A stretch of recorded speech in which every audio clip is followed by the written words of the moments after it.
Oriola en valencià, Orihuela en castellà, és la capital actual del Baix Segura o Vega Baja i el 7è municipi valencià amb més població, gràcies al desenvolupament turístic de la costa. Però qui passeja pel seu centre històric no necessita uns dots d'observació extraordinaris per a adonar-se que la ciutat ocupava llocs encara més rellevants en el passat. En efecte, l'Oriola foral, la de l'edat mitjana i la moderna, que parlava, escrivia i vivia en valencià, era la capital de la governació de Xixona Ençà i per això la capital històrica del sud valencià i la segona ciutat més important del regne, després de València, que sempre fou la germana bessona i una referència constant. Molt més tard, amb la derogació dels furs i l'extinció del regne de València, s'agreujarien els malentesos i augmentarien les distàncies. Per això, potser, és arribada l'hora de buscar punts en comú, de tornar a teixir els llaços de sempre, que cada volta reclamen més veus des d'este esplèndid sud del sud, ple de singularitats fascinants i, a pesar de l'aparença, impregnat d'una valencianitat antiga a prova de segles.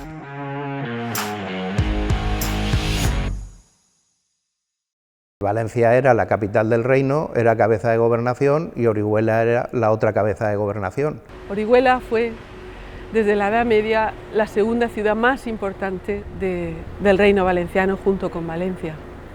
Eran como hermanas gemelas. Consta en los documentos que siempre se imita la ciudad de Valencia, tal punto de que nuestra enseña del Oriol sube y baja en vertical el 17 de julio, y entonces sigue el mismo ceremonial que se utilizaba en Valencia. Aquí se hablaba valenciano. Yo tengo libros en la parroquia del siglo XVI y XVIII totalmente en valenciano. Luego nos castigaron porque perdimos una batalla, nos castigaron a hablar en castellano. Incluso para hacer el sello de la ciudad de Orihuela, el sello municipal, se va a Valencia a encargar el sello y que se haga como el mismo que tenía la ciudad de Valencia. Jo, fins als 19 anys, no vaig saber que fa 300 anys, com deia el cronista Martí de Viciana, el català regnava al carrer d'Oriola. Es decir, que hay una similitud total y absoluta durante toda la Edad Media y moderna con la ciudad de Valencia. Jo no sabia per què la Porta d'Oriola tenia un escut en una quatribarrà o per què la catedral d'Oriola estava plena de senyeres.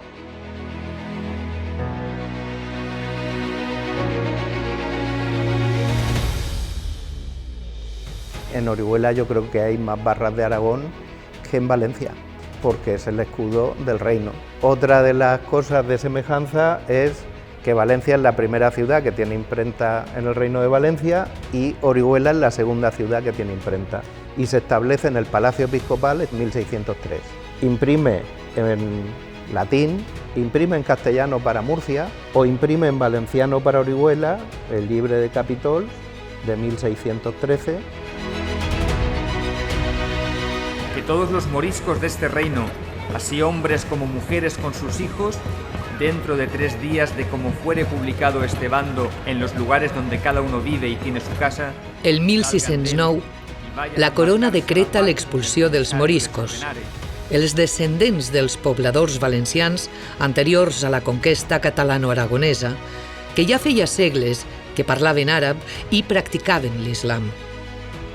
Eren 1/3 de la població valenciana del moment i per eixa raó l'impacte social i econòmic d'una mesura tan dràstica és enorme. En el cas del Baix Segura, la repoblació també significarà a la llarga un gran canvi cultural i lingüístic.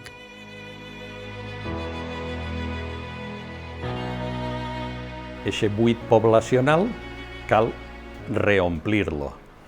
I què és el que tenia més prop Oriola i la seva comarca? Tenien Múrcia. I durant el segle XVII, a poc van mesclant-se amb els autòctons que parlaven valencià i aquests matrimonis mixtos acaben transmetent castellà, de manera que a finals del segle XVII podia quedar un 20, un 30% de valencianoparlants i potser durant els anys 20 30 del segle XVIII deixaria d'existir el valencià a la ciutat d'Oriola i a tota la seva comarca, excepte Guardamar.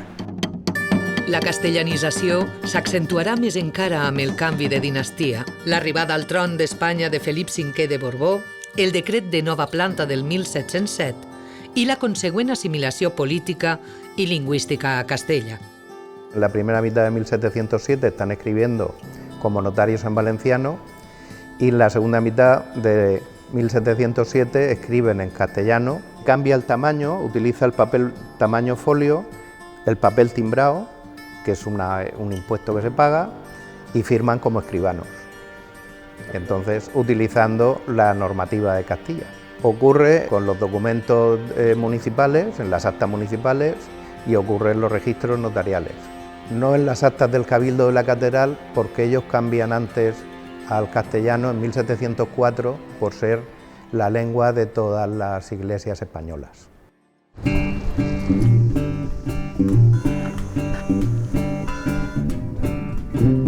Però els prop de 500 anys de valencianitat plena, transcorreguts des de la conquesta del segle XIII, no podien esborrar-se fàcilment.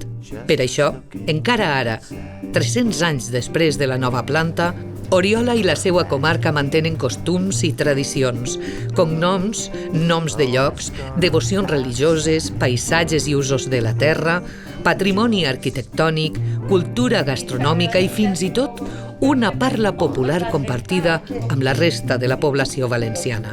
N'és un bon exemple la commemoració anual de la conquesta i el cerimonial vinculat a la bandera de l'Oriol, símbol de la ciutat. Nuestra enseña del Oriol sigue el mismo ceremonial que se utilizaba en Valencia. La baixen per el balcó para que no se doble, solamente se pot inclinar ante Déu y ante el rey. Se compra un cordón para bajar el Oriol desde el balcón hasta el suelo y luego se compran 4 cordones con borlas, igual que los síndicos que portan las borlas de la señera en Valencia. Entonces tú la agarres y la portes a Santa Justa, donde se fa la misa de reconquista, de acción de gracias. Se trata de imitar todo lo que hacía la ciudad de Valencia. Finalizada la misa, se fa un recorrido per tota la vuelta a los puentes que llamamos aquí. Igual que los raspenats, la cimera de la señera valenciana, en la enseña oriolana está rematada por un pájaro que le decimos popularmente el oriol.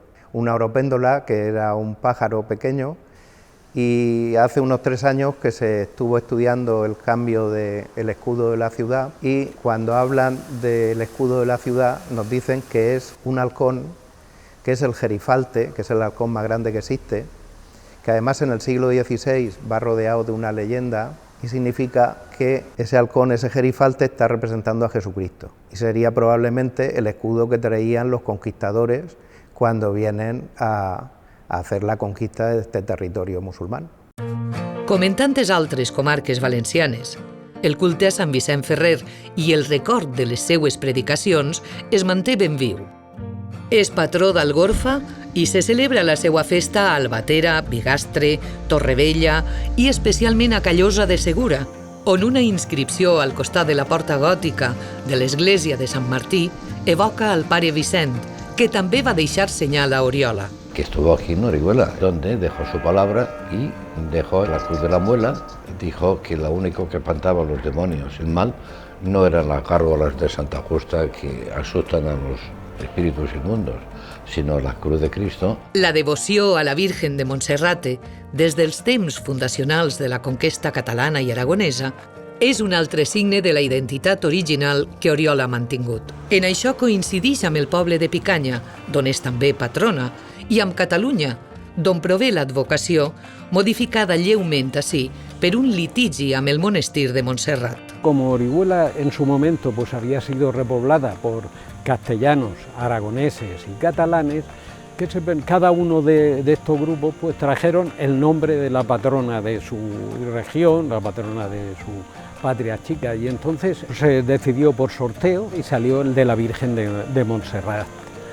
No obstante, con el paso del tiempo hubo un pleito con los monjes del santuario de Montserrat y se castellanizó el nombre, se le añadió una et Montserrat, pasó a ser Montserrate.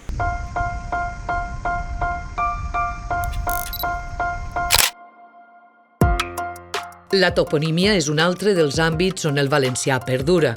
Al costat de noms de lloc plenament castellans, per tota la comarca apareix la denominació tradicional en valencià, escrit sense normes, com és lògic en este cas de noms fossilitzats.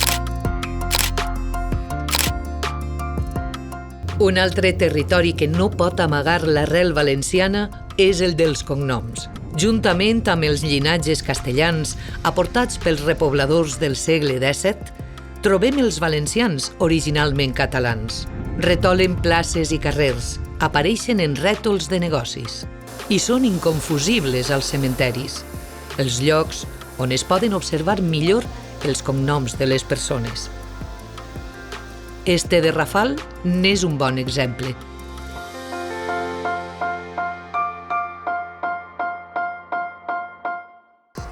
Però no és del tot cert que a Oriola no es parle valencià, perquè la llengua autòctona del país s'ha emprat sense cap interrupció a la pedania de Barba-roja, allunyada del nucli principal i geogràficament pertanyent al Vinalopó mitjà, tot i ser de sempre terme d'Oriola. I això què té que veure? Aquí parlen tots valencià.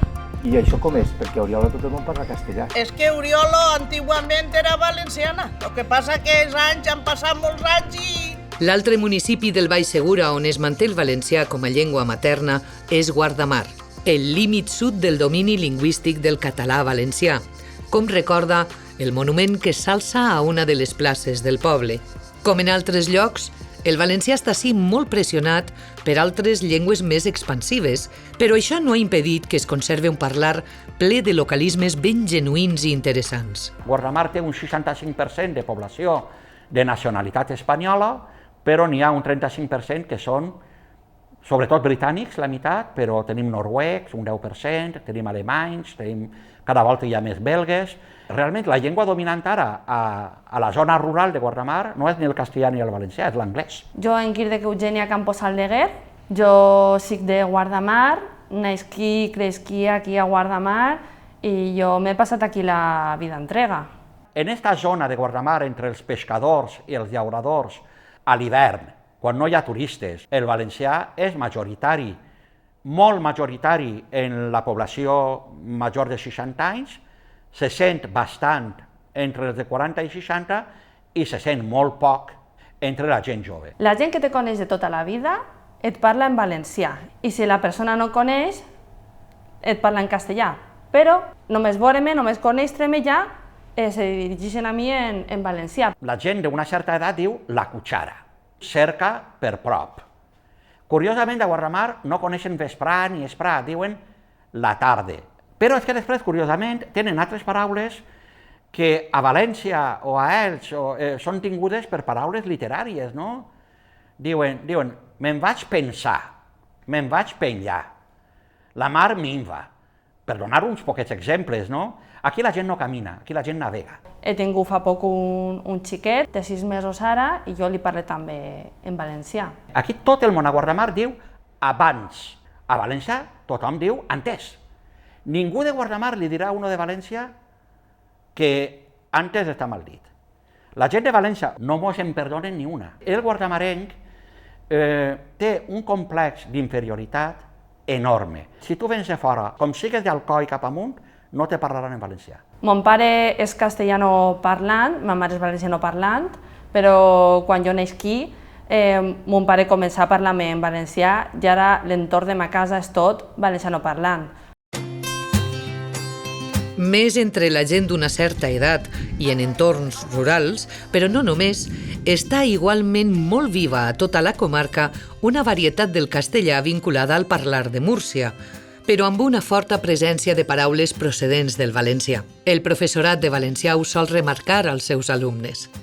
I tenim paraules, vocabulari, que a ells es crida molt l'atenció, això que es diga pèsoles, que es diga bajocas, que es diga bolsaguera. Jo es dic, però no hauria de ser polvareda? Si ve de polvo, polvareda, i clar, els impacta, ai, pues sí. i es pensen que és una manera de parlar d'aquí, però no se plantegen mai que això prové del valencià.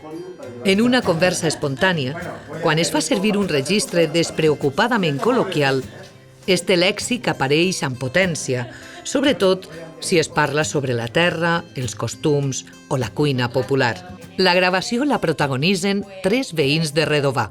Al maestro se le rompía el hilo y la apagaba yo. Le daba un calbotazo en la cabeza. Se decían escorriores y había que quitar toda la hierba que había crecida dentro para que si venía el agua pues que pudiera pasar. Me fui a segar a Tierra Madrid con mi padre, tenía yo 12 años. Cogimos patatas, cogimos panizo y habían panochas de esas de hacer tostones. Pésoles, guisantes, mejor dicho, guisantes. Pésoles, nosotros decimos pésoles. De la panocha sacaba el panizo y quedaba una pellorfa. Y luego se cogían las más blanquicas, se llenaba el colchón y a dormir en ella. Que había un ruido. Si en la noche había caído el rugido, pues nos calábamos todas, teníamos que ir todo el día a mojar. Si había prunas, porque se trabajaba también con las prunas, de lo que trabajábamos allí era el postre que teníamos. Después de comer un trozo de tostada con un café, pues te queda redonda. De aquí para allá, para el cementerio, no habían casas. Todo eran solares, era garroferos plantados, almendreros. Garroferos, algarrobos. Garroferos. Pájaros que habían antes. Gorriones, cagarneras, porputas, merlas. Merlas es lo que llamaban. Para que sacarle los hilos a la lana. A la lana y que tuviera primero más, se lavaba. Y tuviera más molla. Hablamos diferente a como hablan por ahí, pero hablamos como sabemos. Sin ir más lejos, esta mañana digo a mi hijo, Francisco, dame la botella del aceite. Y dice mi nieta, que aún no tiene 3 años, abuelita, no se dice aceite. Digo, ¿cómo es que se dice? Se dice aceite. Digo, pero es que la abuelita si no lo sabe decir porque me mordió la lengua. Mira, aquí tenemos los ingredientes. Tenemos el blanco y la longaniza. En la conversa apareixen inevitablement mencions als menjars més típics del Baix Segura, compartits amb molts altres llocs de la geografia valenciana. Lo más típico es el cocido y el arroz y costra. El arroz y costra era por Navidad, por San Miguel, que son las fiestas de aquí, y como es el patrón del pueblo, pues entonces se hacía arroz y costra para que era un día señalado.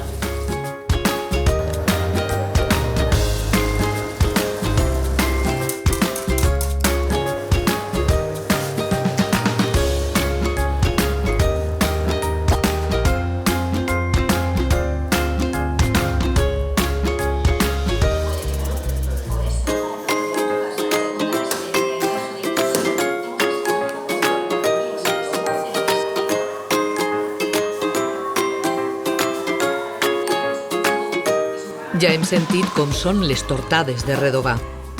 Però als obradors dels forns i les pastisseries de tota la comarca elaboren tonyes i pastissets, bé dolços de moniato, bé salats de tomaca amb tonyina, o de pèsols i ceba, i mones, naturalment, sobretot per Pasqua, com a tot arreu. Si mirem l'espai físic, el territori del Baix Segura és ben semblant a la resta de planes litorals de regadiu que s'estenen de nord a sud de la geografia valenciana. Les vores del Millars, el Palància, el Túria, el Xúquer, el Serpis, el Vinalopó o el Segura apenas tenen diferències. Es que el paisaje de la Huerta de Orihuela yo creo que es lo más semejante que hay en el reino con el paisaje de la Huerta del Júcar, con esas palmeras que hay, esas casas diseminadas en la huerta, los naranjos y demás, el sistema de riegos incluso. En Valencia está el Tribunal de las Aguas y en Orihuela hay un juzgado privativo de agua que ja s'establece en el siglo XIII. S'ha demanat també que siga patrimoni de la humanitat tota l'horta d'Oriola, perquè el sistema de reg, al igual que passa a València, té més de 1000 anys.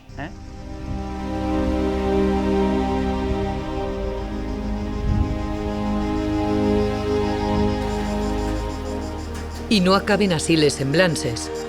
Com a l'Horta de València, a la d'Oriola, les barraques han sigut l'habitatge rural tradicional. Se'n conserva la de Doña Elvirita, en la vereda de la Buena Vida. I com a mostra d'un passat que es perd, la que l'Ajuntament d'Oriola va manar a fer en una plaça de la ciutat. I un palmerar excel·lent situat a l'est del nucli urbà Germana, Oriola i Elx. Orihuela, la gran desconocida, una de las joyas de la corona del Reino Valenciano. Conserva un rico patrimonio. Tenemos 5 monumentos nacionales. Aquí detrás de nosotros, el Colegio de Santo Domingo, que empezó siendo convento de los dominicos, pasó a ser universidad literaria y luego actualmente es el Colegio Diocesano. Però és en el patrimoni arquitectònic, sobretot religiós, on s'aprecia la grandesa històrica d'aquella Oriola foral, agermanada amb la ciutat de València, amb monuments semblants i símbols comuns. Tenemos monumentos como la Iglesia de Santiago, como la Iglesia de Santa Justa, cuya torre es gemela de la Torre del Miquelet. En la parroquia de Santa Justa queda els 4 barris i tu entres a la catedral i per totes parts de la catedral t'encontres els 4 barris. Cosa que no ha d'estranyar, perquè aquestes voltes de la seu d'Oriola i les de la Llotja de València les va firmar el mateix mestre, Pere Comte. Es tracta del gòtic més meridional de la corona d'Aragó i alhora dels més exquisits i elegants. La catedral, que está asentada sobre una mezquita árabe y que es una de las catedrales más pequeñas de Europa, con sus columnas en forma de palmera, como la Lonja de Valencia. Però la llunyania geogràfica i l'acumulació de fets socials, culturals i polítics ha creat desconeixement i distanciament. Oriola ho denuncia i reivindica per això una relació diferent amb València ciutat i València país, des de la valencianitat que senten. No se conoce lo suficiente, no se valora lo suficiente y lo que no se conoce no se ama. Yo le invito a todos los valencianos a que conozcan su patrimonio. Forma parte de la comunidad valenciana. Necesitamos que ellos se crean que somos valencianos, que hablamos el castellano, pero que tenemos alma valenciana. Y tienen que estar orgullosos de tener en su región, en su comunidad, esta ciudad tan emblemática, tan bonita y que invito a visitar. Nosaltres estem a 20 minuts de Múrcia. Des de la democràcia, acá no existía. Valencia está 2 horas y media, buena hora. Antes estábamos a 5 o 6 horas. Entonces, ir a Valencia costaba mucho.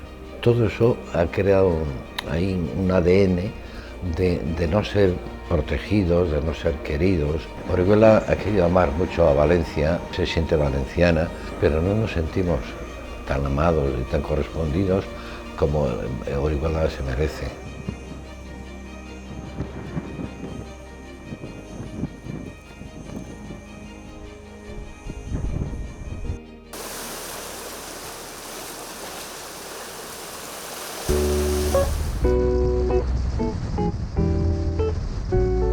L'Oriola i el Baix Segur actuals, a causa de la història viscuda, són la resultant d'una fusió entre el substrat valencià original i la influència castellana posterior. I és eixa mescla la que determina una personalitat rica i singular, com ocorre generalment en totes les situacions de mestissatge. Però no és senzill viure amb 2 ànimes. A reconèixer i estimar eixa dualitat, castellana i valenciana, a voltes poc visible, ajuden iniciatives personals certament remarcables que han sorgit en els últims temps. El meu home, que és de Madrid, va vindre així a Oriola per amor, per estar amb mi, i em va demanar que es casarem en valencià. Soc d'un poble, Callosa de Segura, però estic vivint en Rafal ja des de fa 34 anys. És zona castellanoparlant total. Sabia que era molt important per a mi i jo considero que era el major acte d'amor que es podia fer. Mon pare ja va estudiar de xicotet en els franciscans d'Ontinyent. Va començar a parlar en valencià i ens va inculcar a tots un poquetet l'amor per tindre una altra llengua. La cerimònia es va celebrar a l'Ajuntament, va estar magnífic i molt encantadora. Com vas conèixer el meu home, que és valenciano parlant, doncs vas tindre l'oportunitat de començar a practicar. I la sort d'anar a un poble que és Bocairent, i a les meues filles, des de xicoteta, sempre les hem parlat valencià. E inclús ara, que tinc 3 nets, sols parlem valencià dins de casa. Jo sóc natural d'aquí, de Callosa de Segura. Jo tinc un germà major i va començar a escoltar música en valencià a grups com Obrim Pas, Espencat, La Gossa Sorda, i vaig començar a conèixer gent que compartia els mateixos interessos. Anàvem als concerts d'aixòs grups i, clar, això va crear un vincle més especial encara amb la llengua. Jo em sent bilingüe. El que passa és que una és des de xicoteta i l'altra és perquè jo he volgut afegir-la i m'he donat compte de que teníem una altra llengua. I vaig veure que una de les eixides de filologia catalana era ser professora també, i a més de valencià. I a mi, que havia començat a agradar-me tant el valencià, doncs em vaig llançar al pou i em vaig ficar a filologia catalana, sent de Callosa de Segura. Un xaval del Baix Segura que en 18 anys no havia parlat valencià ni l'havia volgut entendre. No va ser fins que vaig conèixer a la meva parella, que és natural de Pego, que jo vaig començar a entendre el que era la llengua, el que era el món del valencià, la cultura, la música, i gent que m'ha omplit el coret. I em va fer molta il·lusió el dia que em van donar una vacant aquí a Callosa. El meu objectiu, el que em vaig plantejar el primer dia, és com vaig a fer jo que aquests alumnes estiguen còmodes en la llengua, no? Com vaig a saber fer que el valencià també forma part de la seva història, no? A la meva família no és que m'hagin demanat explicacions, però els va semblar prou raro. El dia que els meus pares em van sentir parlant en valencià en somnis, a l'endemà em van preguntar què estava passant. Estava patint la metamorfosi de Kafka. El conocimiento de una lengua más enriquece la formación de todo el alumnado y le pone en condiciones de ampliar el conocimiento de otras. El meu dia a dia és això, crear alumnes que siguin competents en valencià però que al mateix temps senten la llengua com a seua. Jo sempre dic, sereu capaços de parlar valencià si vos ho proposeu. Si vos tanqueu en banda de no vaig a parlar valencià en la vida, no el parlareu. Però si comenceu a parlar, comenceu a conèixer gent, a llegir llibres, a escoltar música, i així és com s'aprèn. No puede haber un rechazo basado en que el cerebro es limitado y que no admite un aprendizaje de una nueva lengua porque puede dificultar otras cosas. No es así, es todo lo contrario. En estos 5 anys d'aprenentatge, 4 d'ells dins d'una carrera de magisteri, el que he pogut reflexionar és que hi ha moltíssimes connexions entre el meu poble y la resta de pueblos valencianoparlants. Aumenta sus posibilidades de trabajo, dado que en un futuro se pueden encontrar no solamente con las administraciones, sino con empresas que les exijan que tengan un conocimiento del valenciano. Això em va dur a orientar el meu TFG, el meu treball de final de carrera, a una nova manera d'ensenyar el valencià dins de la meva comarca del Baix Segura. A mi el valencià me l'han ensenyat com l'anglès. Mai m'han ensenyat ni la història del Baix Segura, ni la història del País Valencià, ni la història de la llengua, ni per què l'estudiàvem. I al dur als meus alumnes per Oriola, havent estudiat la història d'aquesta ciutat i la seva relació en el català, és on veig jo l'aprenentatge significatiu. Per què estem estudiant aquesta llengua? Perquè ha sigut nostra. I és el nostre passat. Rosquilletres! Hola, amics i amigues! Benvinguts i benvingudes de nou a una nova edició del Rosquilletres. Anem amb Carmen Guillermo i Àngela de l'Institut Santiago Grisolia de Callosa de Segura. Està molt bé perquè es treballa molt la llengua, el vocabulari, la pronúncia de les paraules, l'accentuació, que és una cosa que els costa bastant. A-T-E-N-T-A-M-E-N-T. Viaducte, bombero, torero. Després els alumnes, els amics, els animen, venen a veure'ls i dels 3 anys que jo he anat i de l'any de la ràdio sempre hem guanyat, o sigui que estem superorgullosos i desitjant que arribi el pròxim any per a continuar gravant. i l'IE Santiago Grisolía de Callosa de Segura n'ha aconseguit 3.500. 3.500! S'emporten la victòria! L'any passat vaig tindre una filla i, de fet, li vaig posar de nom Laia, que és un nom molt valencià. El seu primer cognom és Manresa, sense bolero, i, de fet, li parla en valencià. Tot el món li parla en castellà, aleshores ella va parlant en valencià, castellà com l'Is, però al final ella ho entendrà tot perquè ja ho entén i parlarà les dues llengües. És algo que jo tinc, que puc donar-li com un regal a ella. És un favor que li estic fent. M'arribaven WhatsApps de pares. Muchas gracias, no sé cómo lo ha hecho, pero mi chiquito está escuchando canciones en valenciano por la casa, yo no entiendo nada. Son cosas que se te van quedant en el coret i te fan ganes de seguir lluitant per la llengua en les aules, en amor, perquè al final el meu projecte és que estimen la llengua. El projecte Teixim llaços des del sud, que ha posat en marxa l'Acadèmia Valenciana de la Llengua, té com a objectiu potenciar eixe retrobament, posar fi als malentesos i trobar eixos punts en comú entre el Baix Segura i la resta de la comunitat valenciana. L'exposició itinerant es diu Teixim llaços des del sud i és una corda de cànem la que va unint tot el territori. És un recorregut de descobriment de coses que teníem ocultes per a fer veure que realment el Baix Segura té moltes coses en comú en les altres comarques de les Terres Valencianes. El que volem és desmuntar prejudicis lingüístics per tal que vegin realment d'on ve la seva forma de parlar, la seva forma d'expressar-se, posar en valor els seus costums, la seva cultura, la seva història, la identitat des de la seva singularitat i particularitat. Moltes paraules de la seva forma de viure, de la terra, els cognoms, la toponímia, provenen del valencià. Menjars típics. El tema de la costra, això és una lluita permanent, que si és del Baix Segura, que si és del Baix Vinalopó, i resulta que també és de Pegó o de Callosa d'en Sarrià. Jo crec que el descobriment ha de ser mutu. No només que ho descobrisquen ells, des del propi Baix Segura, també que ho descobrim la resta dels valencians.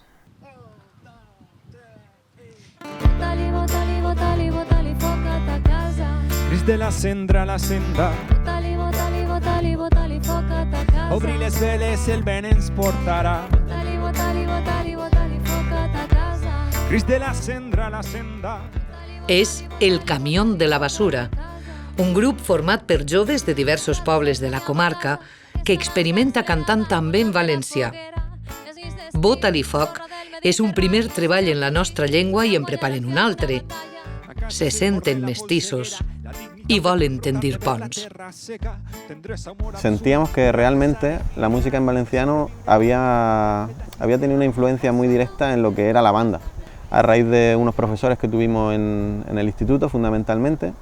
Ahí conocimos Brin Paz, La Gosa Sorda, grupos que estaban más o menos también haciendo un poco, yo creo, algo parecido a lo que hemos intentado hacer nosotros aquí, que es esa defensa de la tierra, de cuidar un poco las raíces. Yo creo que esa necesidad de cuidar el idioma también te lleva un poco a la necesidad de poner en valor el territorio. Sí que es una zona que está impregnada un poco de todo eso que ha ido viniendo de la cultura valenciana, que viene también en la música, ¿no? Se habla también de la Vega Baja un poco como ese espacio que de alguna forma también a veces cuesta que la gente valenciano parlante entienda que también puede ser algo en lo que reconocerse. Entonces queríamos de alguna forma generar esa especie de historia de ida y vuelta en la que nosotros reconocíamos la importancia del valenciano para nosotros y al mismo tiempo abríamos un poco las puertas a la gente de fuera para que entendiera que en esta tierra están esas influencias muy presentes, ¿no? Y muy latentes. Una casa, un laberint de veus calidoscòpiques, escletxes a l'exam, alternatives econòmiques, els teus ulls clars tan plens de mirades utòpiques, posant sobre el tauler la llum rebel de les vesprades. Passa a gaudir del vol bastard del Saltamartí. Des del racó salvatge trencarem la llarga nit sota un vent fronterer. Dansarem mentre s'aprova el col·lapse. Bota-li foc i vine amb mi, perquè trencarem la llarga nit sota un vent fronterer. Dansarem mentre s'apropa el col·lapse. Bota-li, bota-li, bo, bo, bo, bo.